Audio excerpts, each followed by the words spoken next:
we're right on the edge of building a totally new internet. Not just a faster one, but one that runs on the bizarre, mind-bending rules of quantum physics. It's one of the biggest challenges in science today, and it all comes down to solving this one giant puzzle. How do you route entanglement? And the stakes here? They're huge. We are not talking about a simple upgrade. This is a whole new beast. It promises tech that sounds like it's straight out of science fiction, but it's really happening. People are building it right now. Okay, so if the potential is that enormous, what's taking so long? Why don't we all have one already? That is the big question we're going to dig into. So first up, let's talk about the quantum dream.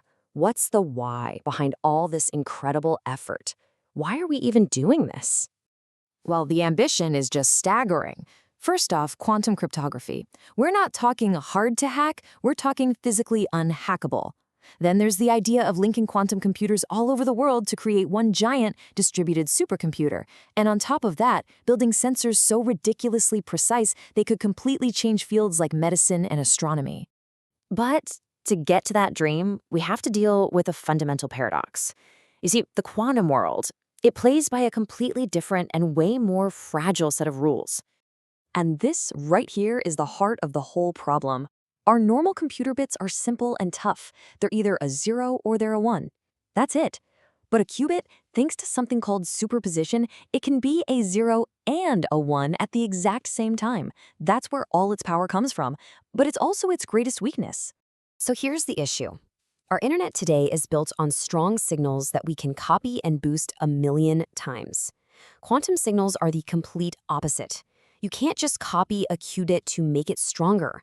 There's literally a law of physics against it, called the no-cloning principle.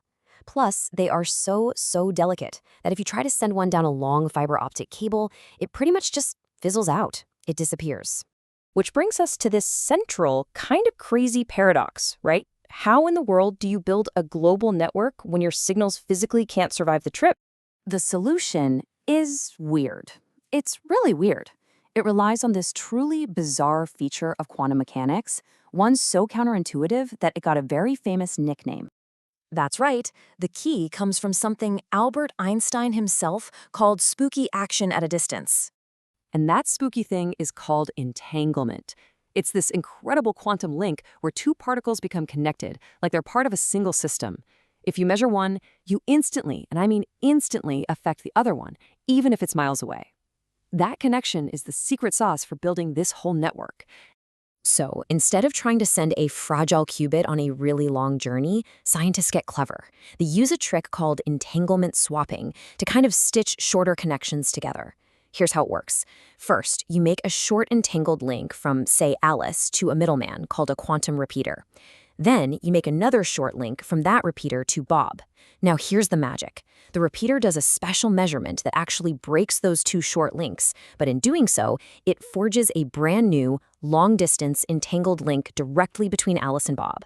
The connection is made without a single fragile particle ever having to travel the full distance. It's amazing.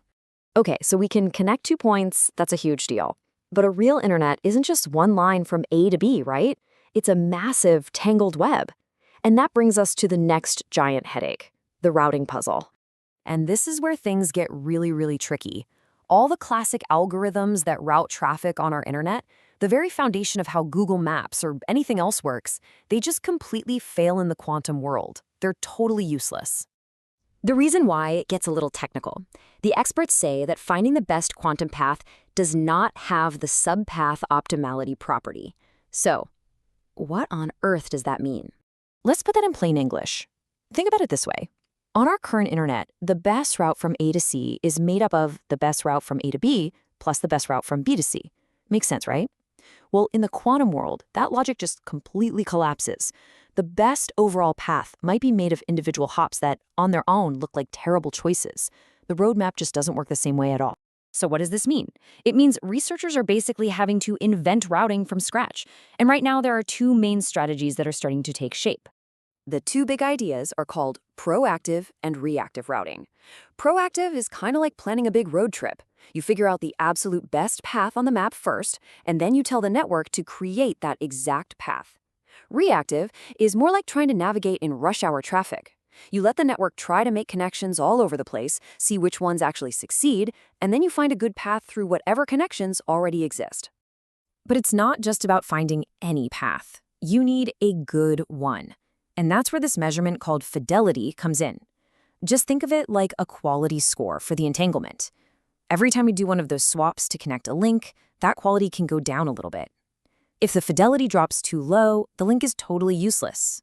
So a good routing algorithm has to find a path that's not just connected, but also pure enough to actually work. So entanglement swapping gives us the thread, and these new routing algorithms are giving us the map. Now we come to the final frontier, the really big, open questions that people are still trying to solve right now. Yeah, this is all a massive work in progress. And the questions left are huge. Like, what's the best physical layout for all these repeaters? How do we get all of the different quantum hardware from different companies and labs to actually talk to each other? And this one is my favorite.